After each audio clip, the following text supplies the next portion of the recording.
نحمدہ و نصلی علی رسول الکریم فاعوذ باللہ من الشیطان الرجیم بسم اللہ الرحمن الرحیم۔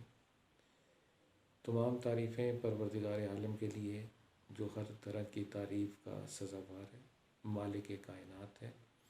بندوں پہ مہربان ہے اور تمام بادشاہت اسی کے لیے۔ اور درود و سلام ہو حضور احمد مجتبیٰ محمد مصطفیٰ صلی اللہ علیہ وسلم پر اور آپ کی اولاد پر اور آل پر۔ آج کی اس ویڈیو کا مقصد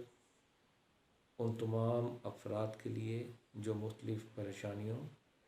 مختلف تکالیف اور مختلف قسم کے مسائل کا شکار ہیں، یہ ان کے لیے خصوصاً بنائی گئی ہے۔ اور جو سلیکشن کی گئی ہے، چونکہ بہت زیادہ مضامین تھے، تو میں نے یہ بہتر سمجھا کہ اپنی ویڈیو کی ابتدائے آدم سے کروں۔ جیسے کہ قرآن مجید میں سورہ بقرہ اور سورہ اعراف کی آیات کے اندر قصہ آدم بیان ہوا ہے، اور اس کا خلاصہ یہ ہے کہ اللہ تعالیٰ نے فرشتوں سے یہ فرمایا کہ میں زمین پہ اپنا خلیفہ بنانے والا ہوں، اور فرشتوں کی طرف سے اس اعلان کا جواب دیا گیا کہ یہ خون ریزی کرے گا، فساد کرے گا۔ تو اللہ تعالیٰ نے اس بات کو انکار نہیں کیا، بلکہ یہ فرمایا کہ جو میں جانتا ہوں وہ تم نہیں جانتے۔ اب تخلیق آدم ہوتی ہے، اور تخلیق آدم کے بعد اللہ تعالیٰ سورہ بقرہ میں فرماتا ہے کہ میں نے آدم کو تمام اسماء کا علم دیا، اور اس علم دینے کے بعد فرشتوں سے اور جناتوں میں سے عزازیل، جس کا اس وقت نام تھا آسمانوں کے اندر،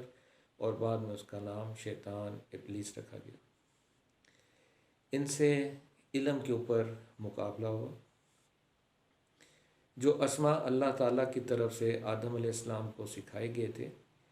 ان کی وجہ سے اللہ تعالیٰ نے آدم علیہ السلام کو فرشتوں پر اور جنات پر فوقیت اور فضیلت دی۔ اس کے بعد ان کو جنت میں بھیجا گیا۔ جنت میں ہی حضرت حوا علیہ السلام کی تخلیق کی گئی، اور ان دونوں کو رشتہ ازواج میں باندھ دیا گیا۔ جنت میں ان کے لیے ایک حد مقرر کی گئی، جو کہ ایک درخت تھا جس کے پاس جانے کے لیے ان کو ممانعت تھی۔ شیطان نے ان کو بہکایا اور اللہ تعالیٰ کی نافرمانی کے صلے میں ان کو زمین پہ اتار دیا گیا۔ اب جب زمین پہ اترے تو آدم علیہ السلام مختلف روایات کے مطابق سری لنکا کے علاقے میں اترے، اور حضرت حوا جدہ کے علاقے میں اتاری گئی۔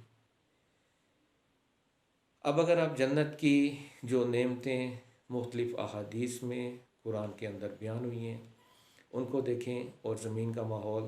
تو اس میں زمین آسمان کا فرق ہے۔ جہاں آدم علیہ السلام اترے زمین کے اوپر،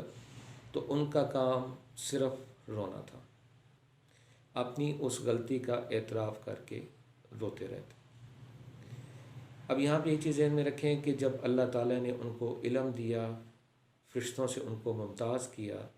تو یقینی طور پہ وہ اسماء جو فرشتے جانتے تھے کہ جس سے مغفرت و بخشش ہو سکتی ہے، وہ آدم علیہ السلام کو بھی معلوم تھے، اور وہ علوم بھی جو فرشتوں کے پاس نہیں تھے، وہ بھی آدم علیہ السلام کو اللہ کی طرف سے ودیت کیے گئے تھے۔ لیکن اس تمام عرصے کے دوران آدم علیہ السلام نے کسی بھی قسم کی ان علوم کے حوالے سے جو آگاہی ان کے پاس تھی اس کو استعمال نہیں کیا، اور ان کا مسلسل رونا رہا۔ اس مسلسل گریہ زاری کو دیکھتے ہوئے رحمت خداوندی جوش میں آئی، اور یہ پروردگار عالم کی کمال محبت ہے اپنے بندوں کے ساتھ۔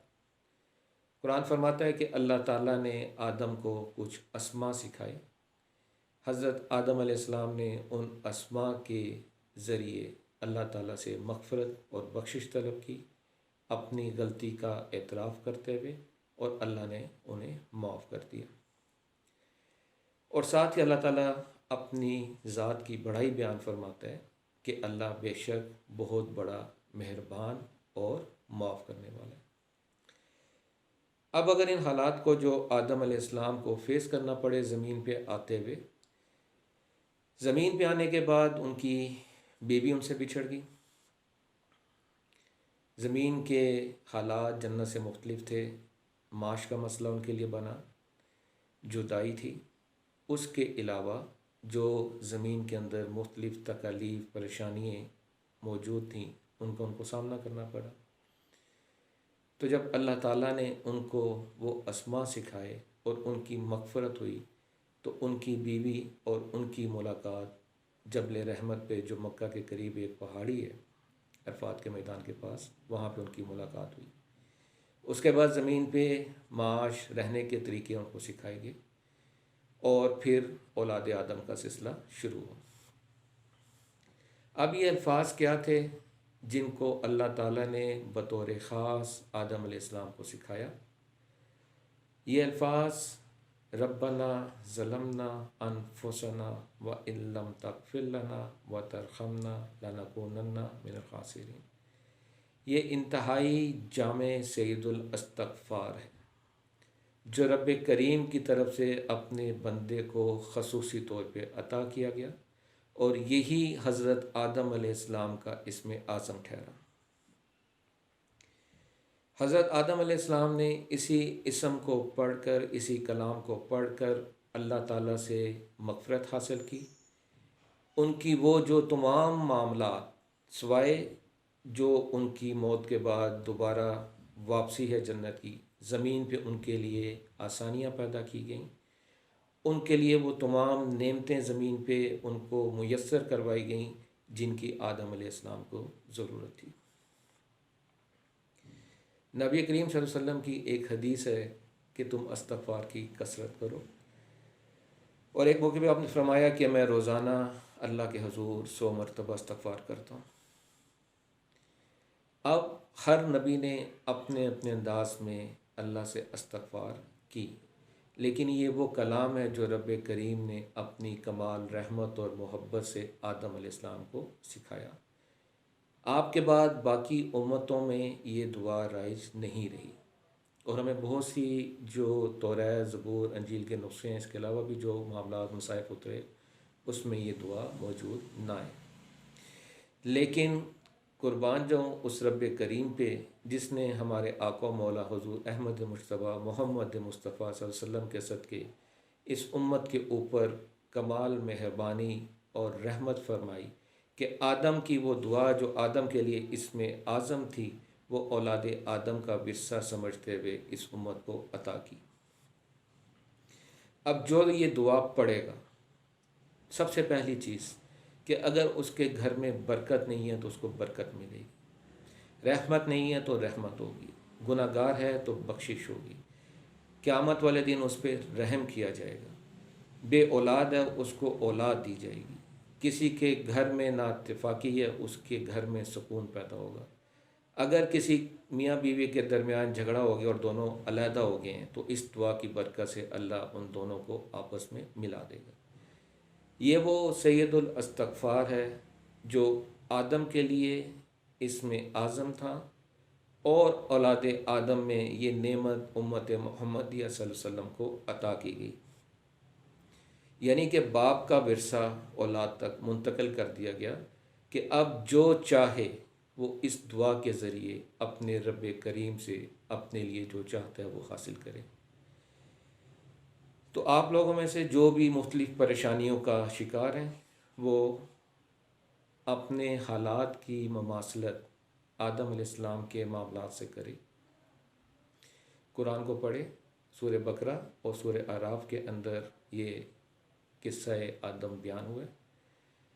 تو آپ دیکھیں گے کہ دنیا کا کوئی معاملہ ایسا نہیں ہے کہ جو ان تمام معاملات میں اس دعا کا محتاج نہ ہو۔ ہم چونکہ قرآن کو پڑھتے نہیں ہیں، عربی پڑھتے ہیں اور عربی پڑھ کے اس کو سمجھتے نہیں ہیں، اس لیے ہمیں قرآن کی نعمتیں، قرآن کی رحمتیں، قرآن کے اوپر جو رب نے قرآن پہ اپنا کلام ہے، ہمیں اس کی اصل حقیقت نہیں ملتی۔ نبی کریم صلی اللہ علیہ وسلم کا فرمان کہ میں 100 مرتبہ استغفار کرتا ہوں، تو اگر اسی دعا کو روزانہ 100 مرتبہ پڑھا جائے تو آپ کے حق میں بجلی سے زیادہ تیز اثر کرنے والی یہ دعا ہے، جو آپ کو ان تمام معاملات سے مستغنی کر دیتی ہے جس کے لیے آپ وظیفے پڑھتے ہیں، جس کے لیے آپ مختلف چلے کرتے ہیں، جس کے لیے آپ لوگوں کے پاس عملیات کے لیے جاتے ہیں۔ اللہ کے حکم سے یہ دعا آپ کے تمام دنیاوی معاملات میں کفایت کرے گی۔ یاد رکھیں اس میں جو وغفر لنا ورحمنا، وغفر لنا کا تعلق جو ہے وہ آپ کی اس دنیاوی معاملات کے ساتھ ہے، اور دنیاوی کے ساتھ جب ورحمنا آ گیا تو یہ رحم والا معاملہ آپ کے لیے آخرت کے لیے رکھا گیا ہے کہ رب دنیا میں بھی اپنے بندوں پہ رحم فرماتا ہے اور آخرت میں بھی ان کے اوپر رحم فرمائے گا۔ تو نبی کریم صلی اللہ علیہ وسلم کے فرمان کو سامنے رکھتے ہوئے جو شخص اس کی 100 مرتبہ روزانہ بلا ناگہ کثرت کرے گا، اس کو 100 مرتبہ پڑھے گا،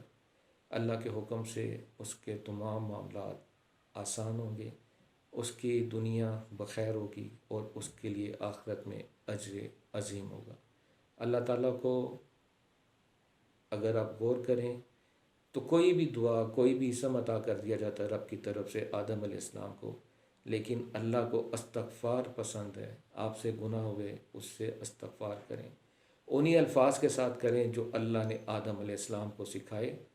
اور آپ کو وراثت میں وہ چیز قرآن کے ذریعے پہنچا دی گئی۔ یہ وہ دعا ہے